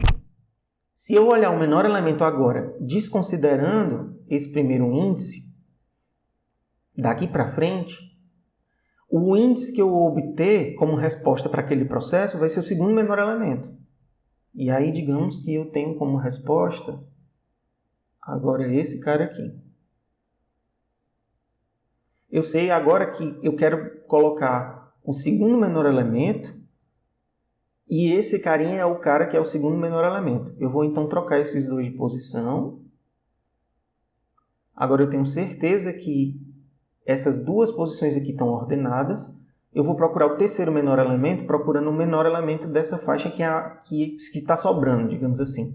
Então, a gente vai construindo o nosso vetor ordenado uma posição de cada vez, selecionando os menores elementos de quem a gente ainda não determinou a ordem correta, certo? É basicamente assim que funciona o Selection Sort. Só que o algoritmo menor que a gente escreveu, ele olha o menor elemento do vetor inteiro. A gente precisa pegar um menor elemento de um pedaço. Então, a gente vai alterar o algoritmo menor que a gente tinha antes para receber um índice inicial e a gente poder utilizar sim esse algoritmo menor agora, essa nova versão, como auxiliar para poder fazer aquele processo que a gente descobriu agora. Ok? Então, a alteração que tem aqui é basicamente o seguinte: eu não vou começar o meu raciocínio a partir do índice 0. Eu quero começar a partir desse índice inicial aqui. Então, se vocês olharem, a diferença entre esse algoritmo aqui e o algoritmo que a gente tinha antes é basicamente porque onde tinha 0, agora eu coloquei inicial. Ok? Então, eu começo considerando o meu menor elemento como sendo esse primeiro elemento e começo olhando a partir do seguinte, mas eu faço o resto do mesmo jeito, de antes. Beleza? Uma vez que a gente tem esse carinha, a gente pode imaginar que o índice retornado agora é o menor elemento desse primeiro índice até o final do meu vetor. E é tudo que a gente precisava para construir o Selection Sort. Nosso algoritmo Selection Sort, então, fica super simples. Agora eu estou ilustrando para vocês como é que a gente faz para usar algoritmos que a gente já escreveu como auxiliares para os outros. A gente simplesmente faz uma chamada assim como se fosse uma função numa linguagem de programação, passando os parâmetros que ele pede lá no cabeçalho dele, dentro das variáveis que a gente tem, certo? Então, a noção da gente é o seguinte: eu quero que esse meu índice i represente qual é a posição que eu quero preencher agora dentro do meu vetor. Então, vamos recapitular ali aquela nossa noção de vetor. Eu quero preencher uma posição de cada vez desse meu vetor. Então, primeiro eu quero preencher a posição i valendo 0, depois eu quero preencher a posição i valendo 1, i valendo 2 e por aí vai. A cada vez que eu quero preencher uma posição, se eu começo do primeiro índice, eu quero encontrar o menor elemento do vetor inteiro. Então, eu tenho que encontrar o menor começando do índice 0 e indo até o final do meu vetor. Então, quando o i vale 0, eu vou procurar o menor elemento começando do índice 0. E isso é o menor elemento do vetor inteiro. Quando eu encontrar esse cara, esse algoritmo vai retornar para mim o índice dele, eu vou botar nessa minha variável menor. Então, digamos que ele veio para cá, para esse índice aqui. Digamos que ele foi encontrado aqui nesse índice 4. O que eu preciso é trocar o índice 0 com o índice 4. O índice que eu quero preencher agora com o índice que eu descobri onde está o menor elemento que eu queria encontrar. E aí, essa setinha para os dois lados é o que eu vou utilizar para representar quando a gente precisa trocar valores de variáveis. Vocês devem lembrar em linguagem de programação que a gente não consegue trocar o valor de duas variáveis só com uma instrução só, né? Você precisa de uma variável temporária, bota o valor de uma delas lá, depois substitui, depois pega o temporário e bota na outra. É mais ou menos a mesma noção, eu só estou abreviando essas três instruções com relação a isso daqui, ok? Mas é o que eu precisava fazer antes, eu precisava pegar quem eu encontrei como sendo menor e botar na minha primeira posição. Agora eu quero preencher a próxima, então eu vou fazer isso repetindo esse meu processo. Agora meu i vale 1, eu quero encontrar o menor elemento desconsiderando aquele índice 0, e aí é basicamente o que a gente está fazendo aqui dentro desse corpo, beleza? E aí eu vou repetir esse meu processo de sair do i valendo 0 até o final do meu vetor, só que observa aqui, ó, eu estou andando só até o meu penúltimo índice, beleza? Eu vou do 0 até o tamanho menos 2. Tamanho menos 1 é esse, tamanho menos 2 é esse. Por que eu faço isso? Porque o que acontece é o seguinte, quando eu vou preencher essa posição, essa penúltima, tem duas possibilidades. Ou o menor elemento, ou o elemento que está aqui já está na posição correta, ou é esse carinha aqui que eu preciso encontrar para poder botar aqui dentro. Então eu vou descobrir do índice 5 até o índice 6 quem é o menor dos dois. Se por acaso eu encontrar o mesmo elemento, essa instrução aqui vai trocar a mesma posição, não vai mudar nada. Se for o outro elemento, eu troco e aí os dois estão ordenados ao mesmo tempo. Eu não preciso considerar aquele último índice, certo? Isso daqui é só uma abreviação que não é tão vital assim para o algoritmo funcionar, beleza? Eu não preciso ir até o último índice. Lembre-se do que significa essa notaçãozinha aqui, o valor 0, ponto, ponto, alguma outra coisa, certo? E aí, esse daqui é o nosso algoritmo Selection Sort, beleza? A gente chama ele de ordenação por seleção, porque ele funciona selecionando elementos para colocar na posição que ele quer definir agora. E a forma como ele faz nessa nossa implementação é encontrar o menor elemento. A gente pode fazer a mesma mecânica de ordenação com um raciocínio similar, só que começando do maior. Se a gente termina de ordenar um vetor e olha para a última posição, necessariamente o elemento que está lá no final é o maior de todos. O que vem antes dele é o segundo maior. E aí a gente consegue fazer esse raciocínio o contrário. Certo? Então, se vocês quiserem, eu sugiro que vocês pensem em como fazer essa outra versão do Selection Sort, em que a gente usa a noção de maior e vai preenchendo do final para o começo. Beleza? Agora, vamos voltar para o nosso algoritmo menor que a gente tinha escrito antes, para que a gente possa escrever a função de pior caso dele. Eu vou olhar para esse meu algoritmo e imaginar o que é que eu posso mudar aqui para alterar quanto trabalho esse cara aqui tem. Eu posso mudar o número de elementos que o meu vetor tem e fazer com que eu execute mais passos aqui, mas se vocês observarem, eu não vou olhar para o meu vetor inteiro. Beleza? Eu vou olhar só para uma porção do meu vetor. Então, o que vai fazer eu ter mais ou menos passos aqui, que é o que vai determinar o tamanho da entrada para esse meu algoritmo, não é o número de elementos que o meu vetor tem, e sim o número de elementos que eu vou olhar dentro dele. E isso vai ser dado por quantos índices existem entre o valor inicial e o último índice do meu vetor. Certo? Isso é o que eu vou chamar de tamanho da minha entrada aqui dentro. E esse carinha é o que eu vou representar como sendo n. Então, eu vou reservar a letra n para representar o tamanho dessa minha entrada. E aí, agora eu quero encontrar como é que funciona a minha função menor p de n. Imaginando, aí a gente não precisa mais olhar para o cabeçalho. Imaginando que eu estou lidando com n elementos dentro desse meu algoritmo. Observa que esse laço aqui vai passar por cada um dos n elementos que a gente precisa manipular no nosso algoritmo e vai repetir uma vez para cada um deles. Concorda? O número de repetições desse meu laço para já vai ser exatamente o número de elementos que eu vou manipular, que é exatamente essa noção que a gente tinha escrito antes. Então, a quantidade de vezes que esse laço aqui repete, eu já sei que é n vezes.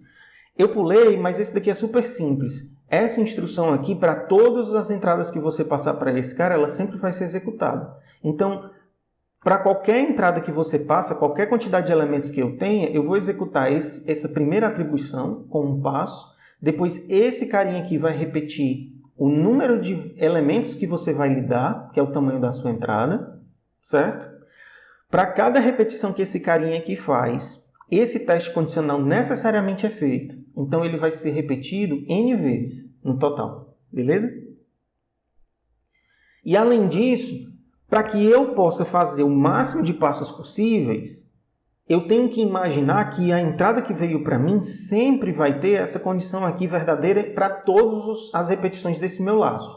Porque se todas as repetições do meu laço acontecerem e essa condição for verdadeira, eu sempre vou executar mais essa atribuição aqui também. Beleza? Nas situações em que essa condição é falsa, esse passo não acontece. Mas para todas as entradas onde esse negócio sempre vai ser verdadeiro, eu vou executar mais passos do que as outras entradas. Ok? Então, a pior das situações que esse algoritmo pode se deparar é essa condição aqui ser verdadeira para todas as repetições. Nessa situação, quantas vezes esse passo aqui vai repetir? Uma vez para cada repetição do para. Então, vai ser mais N aqui. Beleza? Ao final, esse cara já repetiu todas as vezes. A última coisa que ele encontra é esse retorno. E aí eu tenho mais um ao final. Beleza? Então, essa funçãozinha aqui, ela vai ser 2 mais 3n. Beleza? A maior quantidade de passos que esse algoritmo consegue executar para uma entrada com n elementos, mas são só as entradas que... Desculpa, são só os elementos que ele vai manipular, certo? Por isso que tem essa análisezinha que a gente estava fazendo aqui. Para uma entrada com n elementos, a gente vai ter esse 2 mais 3n como sendo o número de passos que a gente vai executar. Observa que eu não deixei de contar nenhum passo. E não tem nenhum passo aqui que possa ser executado a mais do que os que eu contei. Beleza? Então, realmente, isso daqui é o máximo de passos possíveis que uma execução pode ter. Beleza? Então, vamos voltar agora para o algoritmo Selection Sort. Eu vou deixar essas anotações aqui. E vamos observar qual é o máximo de passos que esse cara aqui consegue executar também. E aí eu aproveito para que vocês pensem o seguinte. Algumas das instruções que os nossos algoritmos vão executar são as instruções dos algoritmos que a gente chama dentro dele. Beleza? Os algoritmos que a gente chama dentro do nosso, que são os nossos auxiliares, eles também levam tempo para executar. Então, quando eu estiver contabilizando quanto tempo o Selection Sorting, por exemplo, leva para executar para uma instância que eu passei para ele, eu tenho que levar em conta também quanto tempo os algoritmos que ele chama vão levar para os parâmetros que eu passar para eles. Beleza? Então, essas chamadas não são de graça. Dentro da contabilização de tempo de um algoritmo, a gente vai ter que necessariamente contabilizar os passos que são executados pelos auxiliares. Beleza? É mais ou menos como se fosse aquela noção que talvez vocês tenham visto de FUP, que a chamada de uma função pode ser imaginada como se fosse você pegar o lugar onde a função é chamada e substituir por todas as instruções que aquela função iria chamar. Então, o código que você executa, considerando essa chamada de função, é equivalente ao que você executaria se você substituísse. Beleza? É mais ou menos por conta disso. E aí a análise da função de pior caso desse algoritmo aqui é um pouquinho mais complicada, porque observa o seguinte. A cada vez que a gente repete esse laço aqui, a gente vai passar uma quantidade de elementos diferente para o nosso algoritmo menor executar. Mas no final das contas, o tanto de passos que a gente vai executar no Selection Sort vai ser o tanto de passos que a primeira repetição executou, mais o que a segunda repetição executou, mais o que a terceira, mais a quarta, mais a quinta, até a última repetição. Se eu souber para cada repetição quantos passos eu executei, e eu posso simplesmente somar essas quantidades todas e descobrir quantos passos no total aconteceram. Beleza? Então eu vou colocar até de outra cor. Eu vou contabilizar a função de pior caso desse carinha aqui, que eu vou chamar de SP de N. Eu vou botar só S para não escrever Selection Sort comprido.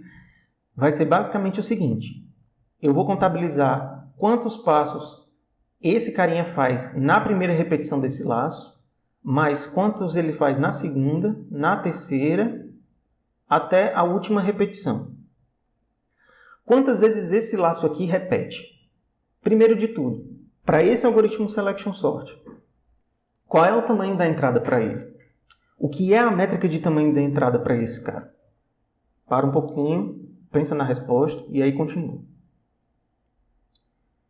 Então, para o Selection Sort, eu vou mensurar o tamanho da entrada do mesmo jeito que aquele menor que a gente escreveu no começo. Através de quantos elementos o meu vetor tem, um vetor que passam para mim. Então, eu vou pensar qual é a execução que eu vou fazer aqui para um vetor com n elementos. Se o meu vetor tem n elementos, olhando para esse laço, quantas vezes ele vai repetir? Bom, o i vai valer do 0 até o n-1, que é o tamanho menos 1, né? Então, quantos números tem entre 0 e n-1? N. Então, são n repetições.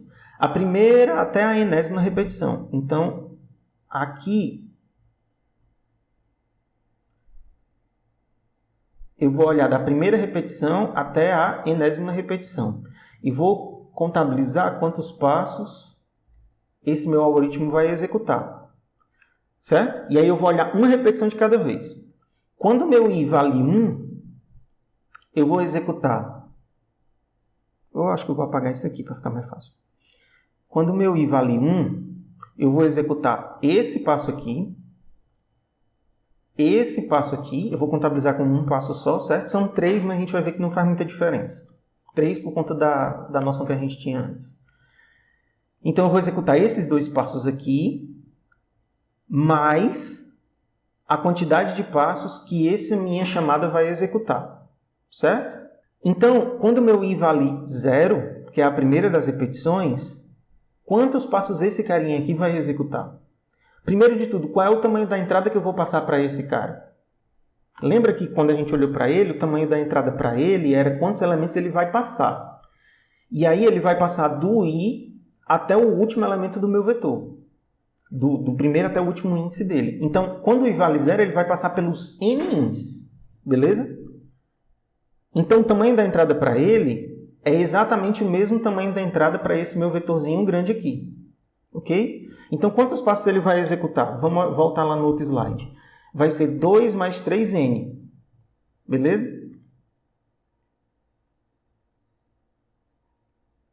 Esse n aqui é o n que é o tamanho do meu vetor, que eu substituí nessa minha função. Beleza? Se eu tivesse passado só 2 elementos para esse meu vetor, ia ser 2 mais 3 vezes 2. Mas como eu passei todos os n elementos, é 2 mais 3 vezes n. Então, na primeira repetição, ele vai executar 2 mais 3n passos, só na primeira repetição. Na segunda, eu vou passar um elemento a menos. Concorda? Então, eu vou fazer... Opa, eu ainda esqueci, né? Esse daqui é a quantidade de passos do auxiliar, mais esses dois aqui, que eu tinha esquecido de escrever aqui. Certo? Na segunda repetição, o i vale 1, eu estou passando um elemento a menos, então eu vou fazer 2 mais 3 vezes n menos 1, beleza? Porque é o pior caso desse cara, com uma quantidade de elementos n menos 1, mais esses 2 que estão aqui. Na terceira repetição, é outro elemento a menos, 2 mais 3 vezes n menos 2, mais 2, beleza? Eu esqueci de uma coisa, né? Aqui a gente não vai até o último índice, eu não vou passar pelos n, eu vou passar até o penúltimo. Então, é até a repetição n menos 1.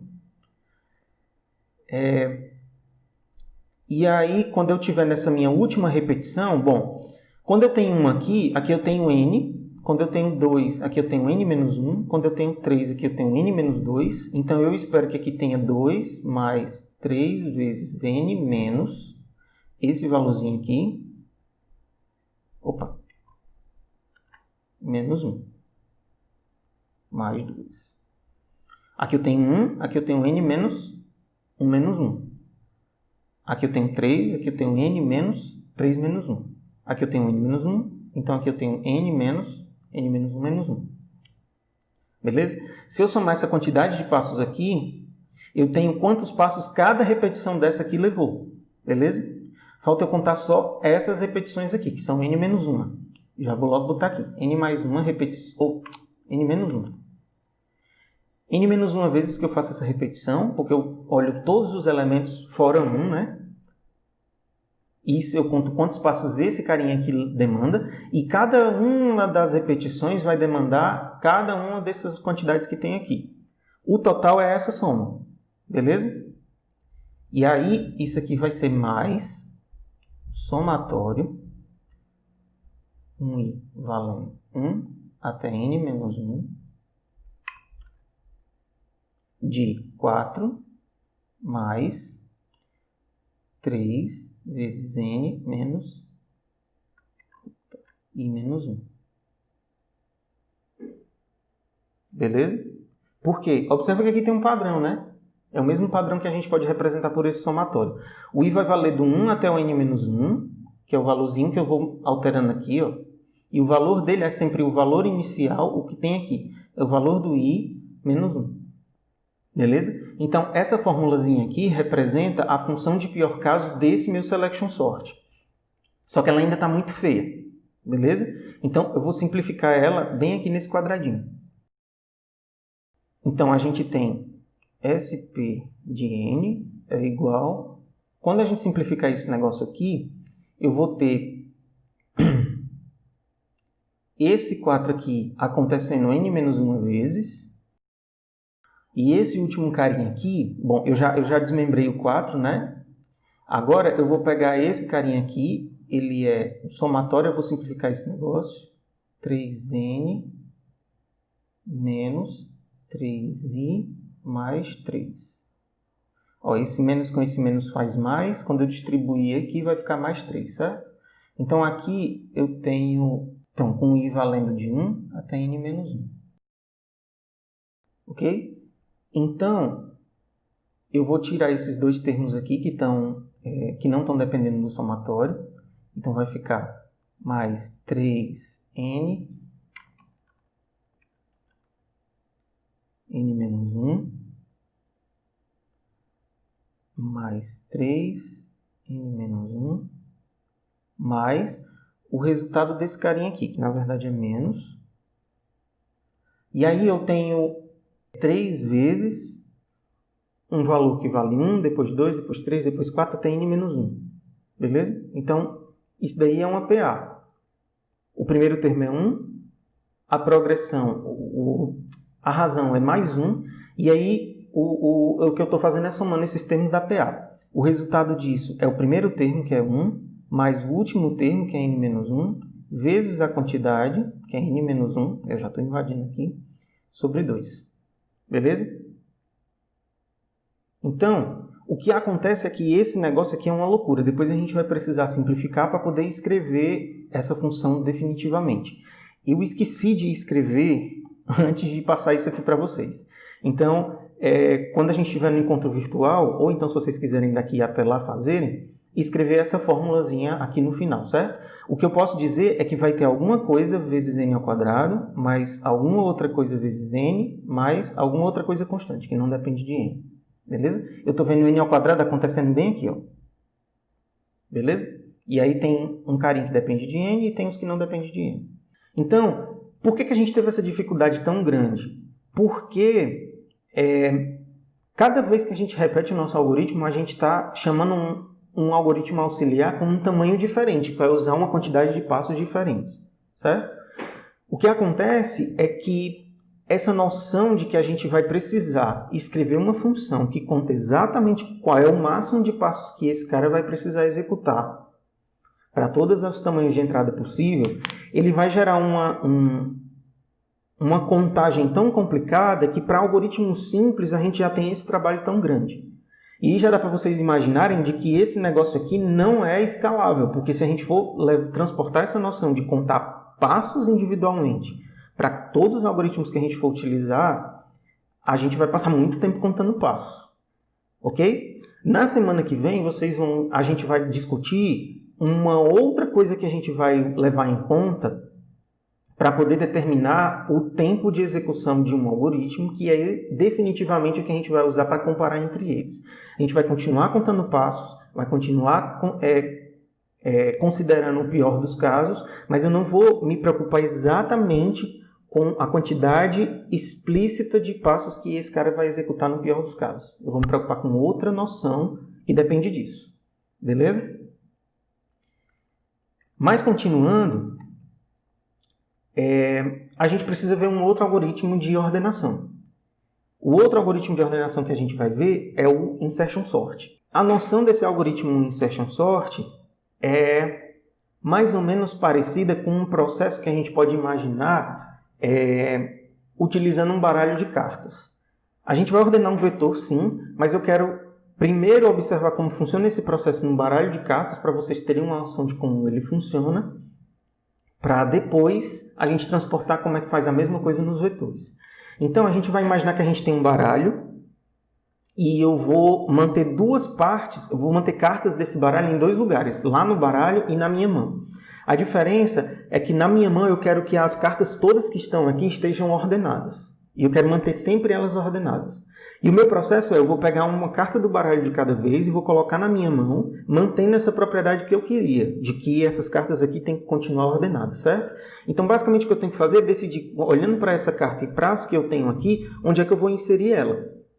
O que eu preciso é que vocês percebam que, e a gente vai ver uma ilustração, quando eu for colocar uma nova carta aqui no meio dessas que eu tenho, eu não vou gerar um reembaralhamento, digamos assim, na minha mão. É pouca coisa que eu preciso fazer para que essa nossa nova carta entre aqui no meio, porque as outras já estão ordenadas. Meio que essa nova tem um único lugar para entrar, e o que eu vou fazer é basicamente afastar as outras, ok? E aí vamos dar uma olhada aqui nessa ilustração. Aqui em cima está o nosso baralho, e aqui está a nossa mão. Então, aqui vocês vão ver que as cartas já estão ordenadas, certo? Então, eu vou considerar o valete como valendo 11. E aí, a próxima etapa que a gente vai fazer é pegar uma nova carta do baralho, que vale 5, e eu quero botar na minha mão ordenado, ok? Então, eu tenho que decidir para onde é que ela vai. Olha que o único lugar para onde essa carta pode ir é aqui, entre o 4 e o 6. E na hora que eu botar o 5 aqui, eu não vou mexer na relação de ordem entre as outras. Eu não vou mudar as outras de lugar, eu vou só afastar e vou colocar a minha carta 5 ali no lugar dela. Beleza? E aí eu só preciso dar espaço para a carta 5 entrar para poder botar ela lá naquela posição correta onde ela vai ficar. E aí eu posso continuar o meu processo, pegar a próxima carta, decidir para onde ela vai e botar ela no lugar correto. Aqui no caso a dama vale 12, ela viria aqui no final, certo? O processo de insertion sort é a gente transportar essa noção para um vetor. Então, o que a gente vai fazer é imaginar que a gente vai dividir o nosso vetor em duas regiões. Eu vou manter uma parte do meu vetor ordenada e outra parte não ordenada. A parte que vai estar sempre ordenada, eu vou imaginar como se fosse a mão dessa outra analogia que a gente tinha. E a parte não ordenada era o baralho. E o que a gente vai fazer é um elemento de cada vez, a gente vai colocar da parte não ordenada na parte ordenada. Então, eu vou pegar um novo elemento dessa minha parte não ordenada e vou botar ela aqui dentro, na posição onde ela deveria entrar, para que essa parte inteira aqui continue ordenada com um elemento a mais, certo? Só que aqui a gente tem um vetor, a gente não tem cartas, a gente não pode simplesmente afastar e colocar o elemento ali no meio. A noção não é tão simples. Para que a gente possa fazer isso, a gente vai precisar mover elementos daqui, certo? Então, se a gente tem, por exemplo, os elementos 3, 4, 6 e 8 aqui, e eu quero botar o 5 aqui no meio, certo? O que eu vou imaginar é que para eu conseguir inserir o 5 ali no meio daqueles elementos, eu vou precisar tirar ele daqui, beleza? E mover cada um desses elementos que são maiores do que ele, uma casinha para a direita, para poder dar espaço para o 5 entrar, por fim, na posição onde ele precisava, certo? Então, esse 8, quando ele mover para cá para a direita, ele vai sobrescrever esse 5, vai virar um 8 aqui. Quando esse 6 mover para cá, esse carinha vai virar um 6. E aí eu posso pegar esse 5 e sobrescrever aqui em cima. E aí, olhando esses dois azuis com os vermelhos, eu vou ter no final 3, 4, 5, 6 e 8. Beleza? O processo de insertion sort é esse. A gente vai pegar um elemento da parte não ordenada de cada vez, vai descobrir quais elementos a gente precisa mover para poder dar o espaço para esse novo elemento entrar, vai botar ele lá, e aí a gente tem mais um índice ordenado.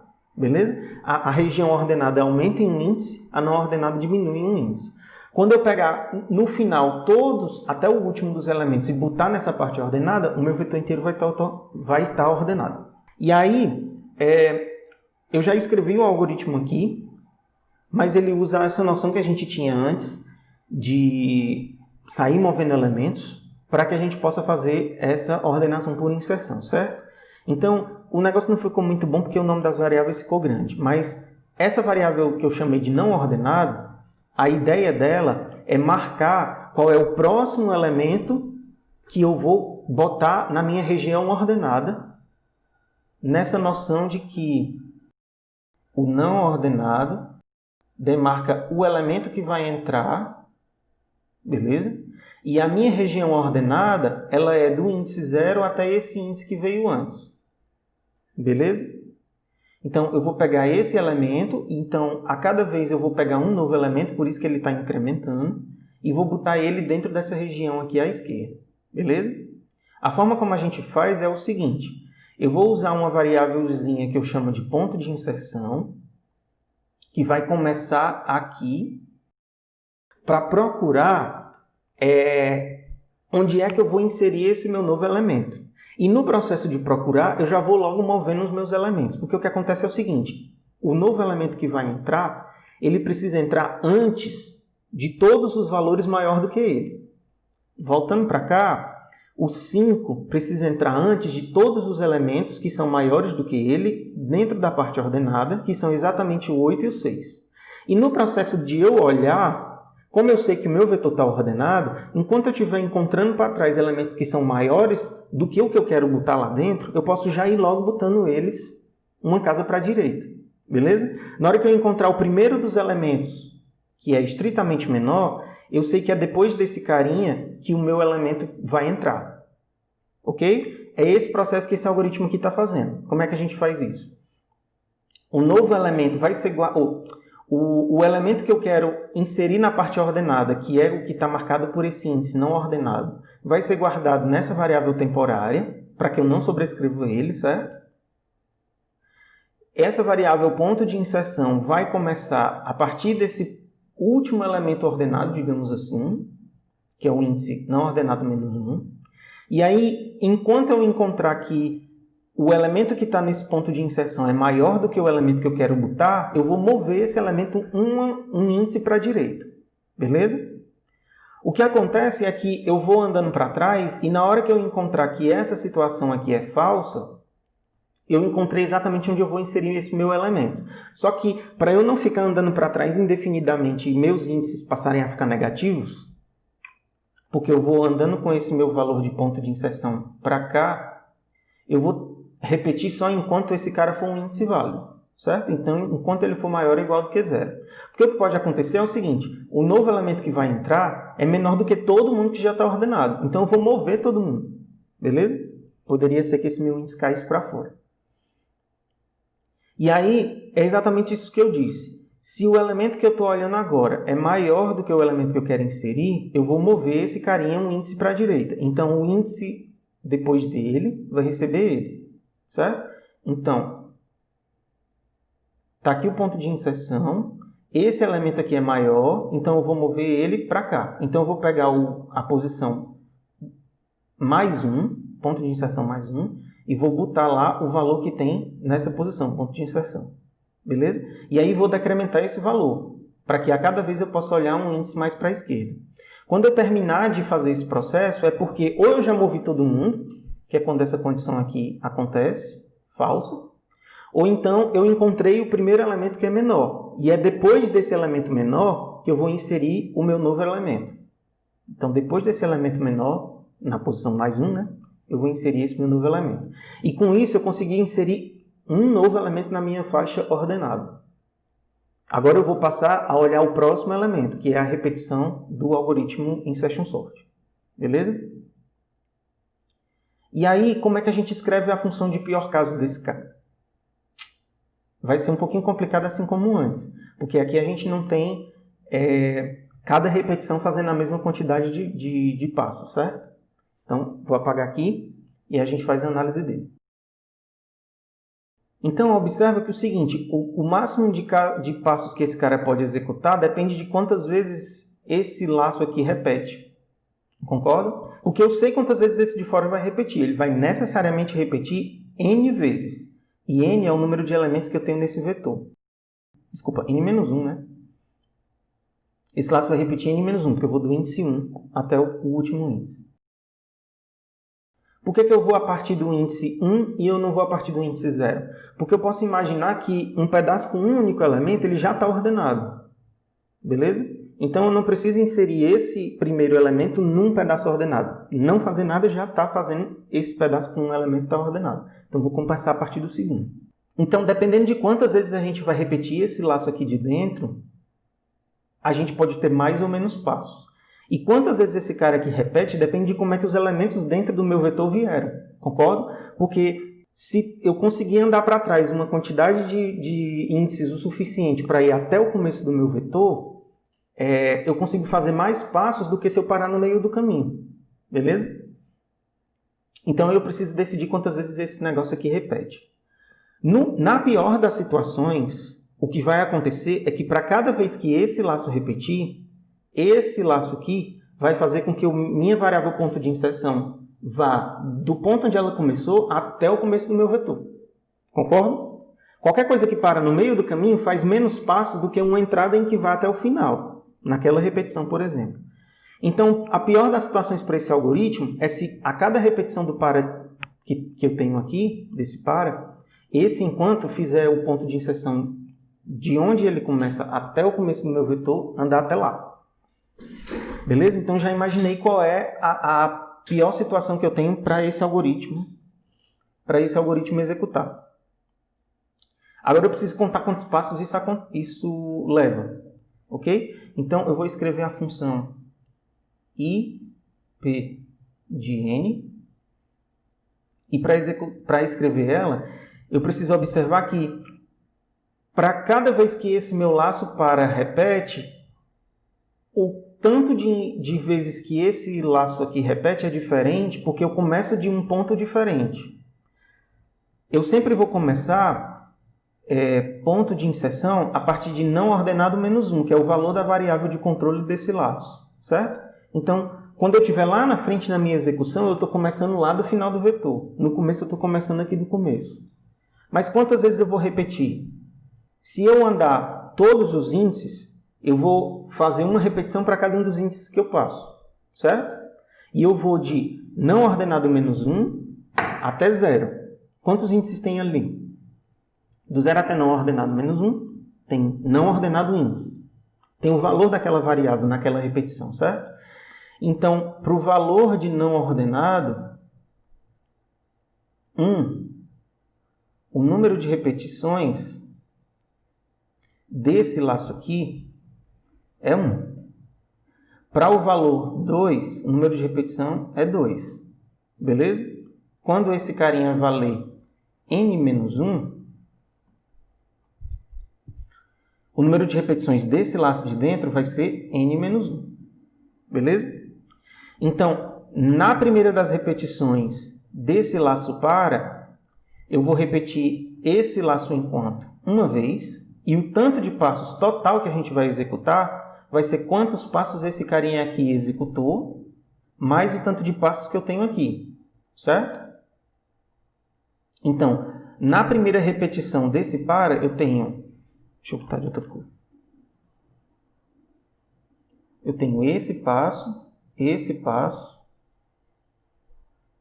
esse passo, e mais todos os passos que esse carinha aqui executar. Beleza? Bom, cada repetição desse laço enquanto vai executar exatamente 2 passos. Concorda? Então, Na primeira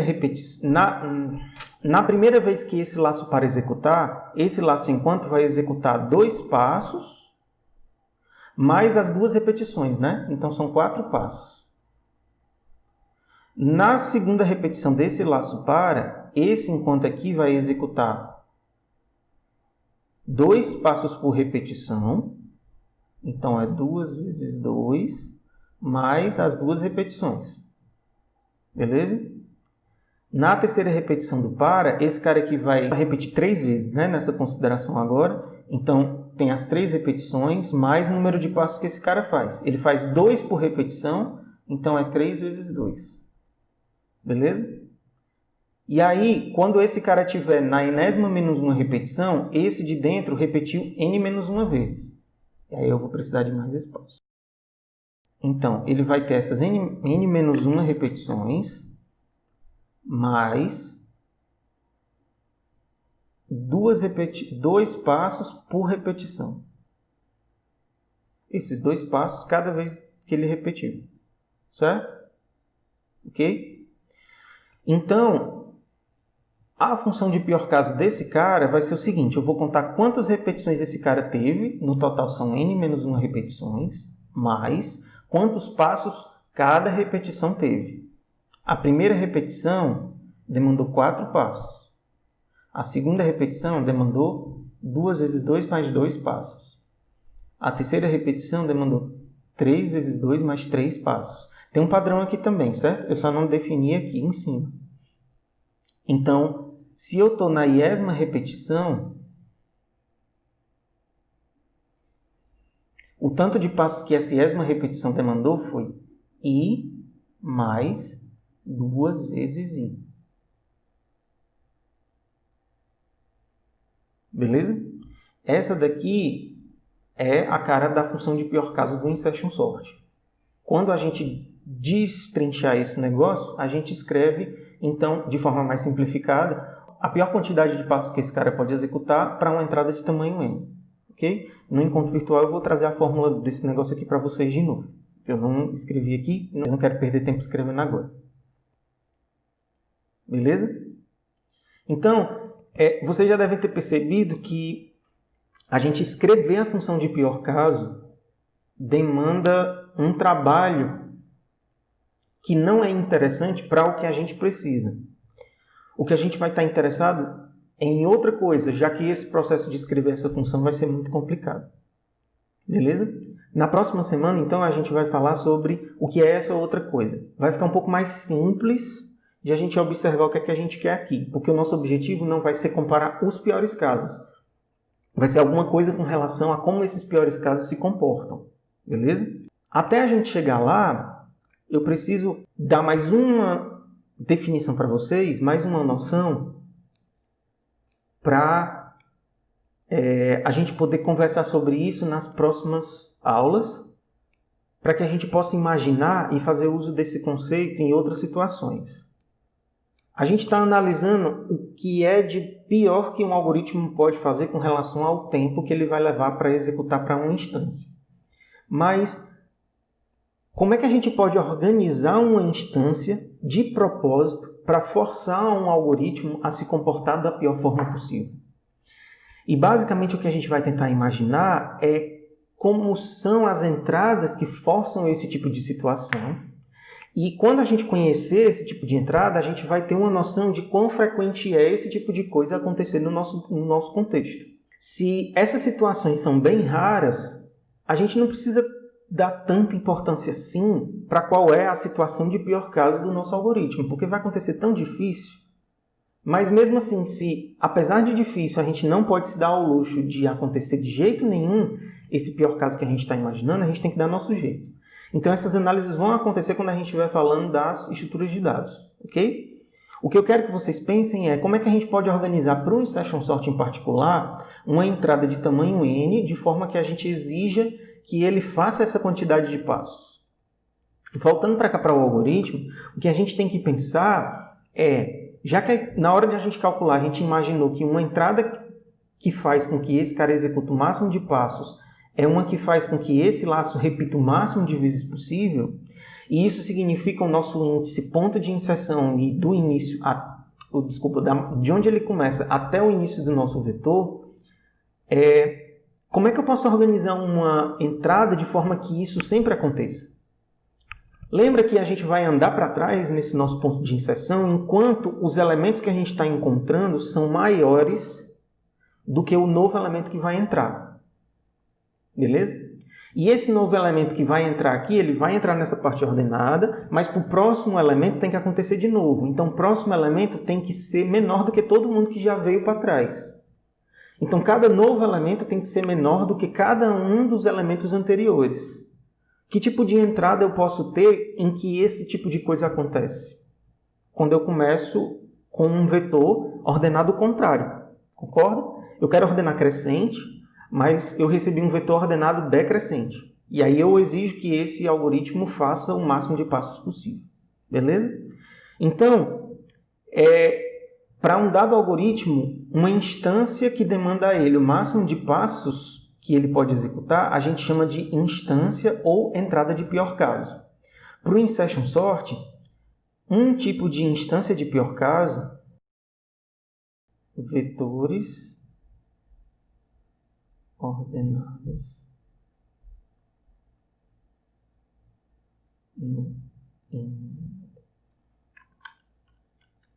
na ordem